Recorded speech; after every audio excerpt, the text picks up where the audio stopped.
think that many of the solutions to the challenges that we are facing can come from within the profession. Two aspects we're going to be covering are quality, but also consistency.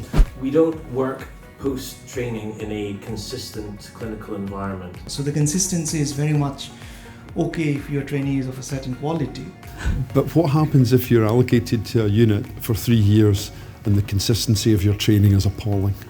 If you value someone and you want them to be a really good educational supervisor, you have to give them time in the job plan, and that is money. You know, it is money. It also enables you a bit more to have some educational governance in the standard of supervision that they are then providing.